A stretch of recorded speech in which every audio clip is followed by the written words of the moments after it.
Hi, I'm Paul Brodie. We're in my shop. Mitch behind the cameras.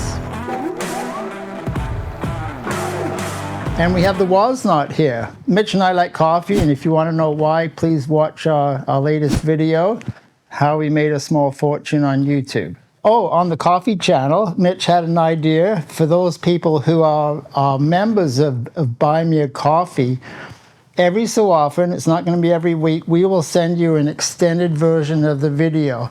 Everyone else gets sort of a condensed version, maybe 15 minutes around there. You get the long version, so you have to be a member, $4 a month. Okay, the WOZNOT. I got this bike back recently, and I've got a bike show coming up in June, and I woke up at the end of April last month, and I had this idea on my mind, I got to get the WOZNOT back. It was down in California, the Mountain Bike Museum, and I just had this thought, and it wouldn't leave me. So I made some phone calls, I sent some emails to Joe Breeze, and I had the wrong email, but I eventually got hold of him, and he said, yes, we can send it back to you on loan. A friend of a friend was in the area. May 8th, I had the bike back here, just so fast. Everything just fell into place. It's like the universe wants this bike show to happen. So now I'll tell you the story of how the WOZNOT came about. Our story starts back in the 80s. I was building frames. I started my own shop. It was Brodie Bikes. And that was 1986, and there was no internet then, so I read every mountain bike magazine I could get my hands on, and I really liked the Mantis XCR. It was Richard Cunningham's design, and aluminum front, a steel rear, not the same as this, but it inspired me, and I wanted to build something, so I set about making one, and this was finished in September of '88, and I'm going to show you all the features, what's on the bike. And after I built the bike, I didn't heat treat the triangle, so I got it all together. I rode it in the parking lot behind the shop, and I thought, what the hell have I got here? I don't really need this bike, so I phoned the museum and I said, hi, I'm Paul Brodie and I have a mountain bike, would you like it? And they said basically, yes please. And so a couple days later, the bike was in a box and it was gone. And I never really thought about it much. In 2016, in the spring, I was down in California, and I decided that I would stop by and see how the bike's doing. Well, the bike wasn't on display. It was upstairs, so we pulled it down, and it was dirty, and we dusted it off, and I rode it around the parking lot, and that's the last time I saw the bike. So it was just a few weeks ago that I thought about it, had to get it back. So here it is. So that's basically the story. So what I'm going to do, because I want the bike and they want the bike too, but there's only one bike. So this is the curse of being able to make things. I decided a couple days after that, I'm just going to make one. Just make one. So that's my plan. I'm going to replicate this bike. It's not going to be exactly the same, but I'm going to make the brake, the fork, the frame, all the pieces. And when you look at them, they're going to look identical. There's going to be a couple little changes, which I'll talk about. Then I'll send this one back, and then I'll have my own. How the bike got named. After I made the bike and I rode it around the parking lot, I thought there's no way I'm going to have this as a model, because that's what I thought at first. I thought we could have a composite frame as another model. This was such a lot of work that when it was finished, I thought there's no way I want to make another one of those. That's what I thought 36 years ago. So I called it the WOZNOT because it was the model that was not to be. That's what I remember. When it went down in 2/16, I'd forgot that I named it the WOZNOT, and it was obviously me because the decals were on it. They were in bad shape, but obviously I'd named it, but I'd forgotten that. So that was a bunch of years later. All right, we're going to look at the brake first because there's a bit of history in the brake. I come from a motorcycle background as well, and on a road racer, you always want a strong brake. Now, this is not a road racer, but I just wanted a stronger brake. So I made this brake here, this actual brake, in about 87 or something like that.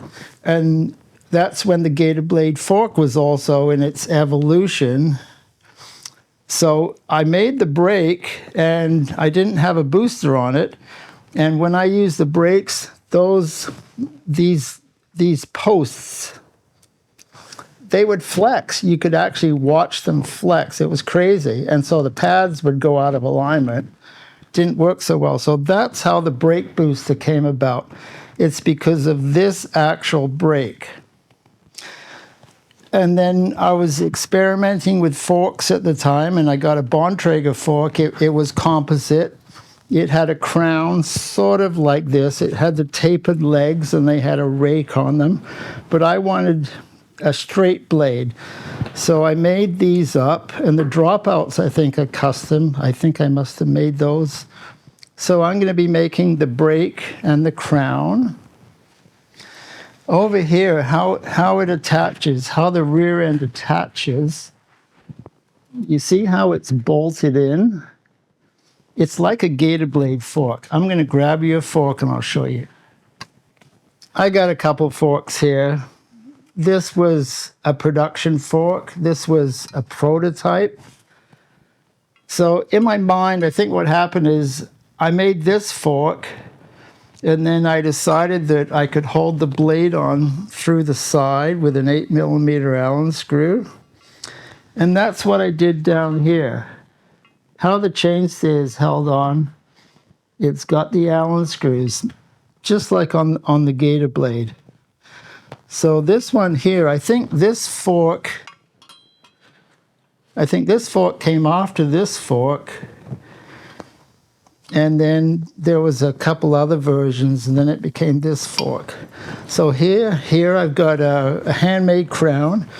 See how I drilled some holes down there? And I made the dropouts out of aluminum, and they're bonded in. So a little bit of history right here. And on the other side here, I couldn't figure out how to make it strong. So I just took a piece of steel, and it's kind of like a yoke on these bikes with the wide tires, and that. It's like a flat piece of steel, 1/4 inch wide. That's how the right side is held on. And on the back here, there's a piece that comes out of the frame. This slides on, and then there's a cap that holds this in. And the seat posts, I have a friend named Harvey Barton. He's supposed to be coming here today and explain the seat posts and how he made them. He called it a compost. And you have to, I don't know, manipulate the seat so it opens up a bit, and then this goes in. It's one angle. You can't adjust it. He'll probably explain more of that. This is frame number 468. So we'd been in business for a little over 2 years at that point, because I started in 86, so number 486.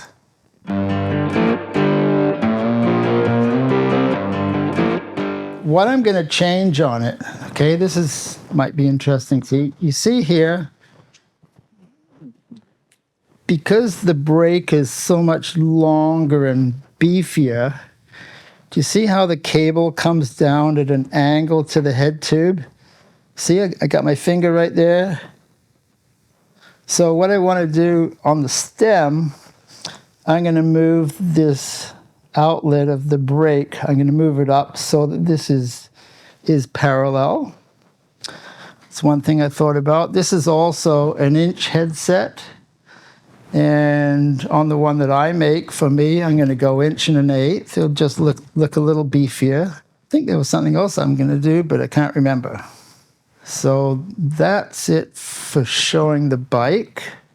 I've been collecting parts. It's only, it's been about a couple of weeks now since I decided I'd start on the project. And look what I got. Old stuff. I can't believe that I still had these old toe clips.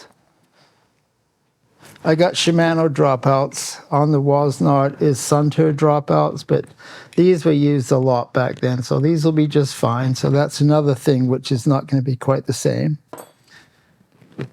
Found a hub, some quick releases. I'm set. Just need a few more parts, and the swap meet is next Sunday, so I'll have my list, and I'll be looking for parts for the WOZNOT.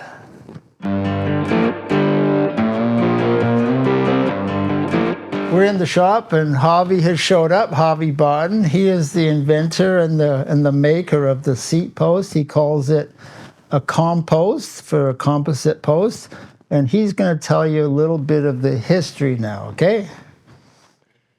Way back in college, when I should have been paying attention to the thermodynamics instructor, I started daydreaming. And due to my frustration with having adjustable seat posts go out of adjustment at the worst possible time, I sketched this up. And before long, I made a fiberglass, which worked, and then I started to make composite ones. And the first one I made, which looks really cool, but as you can see here, crack, crack, crack. Okay. So I try and stuff more carbon, more Kevlar, get better epoxies. This one lasted many, many years. But perhaps you can see that epoxy is a little too soft. Yeah, it's got a bend. Yeah, that one's ridden a lot of miles, but it's retired. This one had my best mix. Carbon, Kevlar, super duper epoxy. But you can feel right here. Oh, it's got a bulge. It's bursting. Damn thing is failing under compression. Imagine that. Composites failing under compression. Would you like a free ride on the Titan submersible? My last and greatest, this is a carbon fiber tube from California made to aircraft standards. And I glued it onto a top, which I even put a little artistic flair in it. Oh, it's got your last name there, B. And again, if you run your fingers in just the right places, yeah, it's falling apart. I can see it, yeah. So my business plan failed miserably when a famous triathlete was racing down 4th Street in Vancouver. The city was repaving, so the asphalt had been cut down. The manhole was sticking up 1.5 inches. His carbon fiber bicycle hit the manhole. The forks folded off. He did a face plant in the asphalt. He sued everybody. And I looked at my business plan and realized I don't have any legal defense funds. And if this ever broke, somebody would get injured in a delicate spot and I'd be bankrupt living in a cardboard box under an overpass. So the idea didn't go too far. Well, you got some samples. You got a little bit of the history there.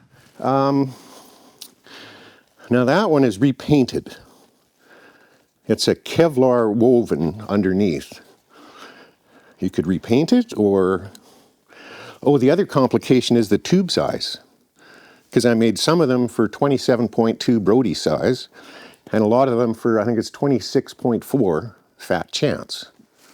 So this one wore out on a fat chance. This one I broke on the brodie frame. Apparently it would work well on the street, but not Baden-Powell or Warden's Trail, North Shore.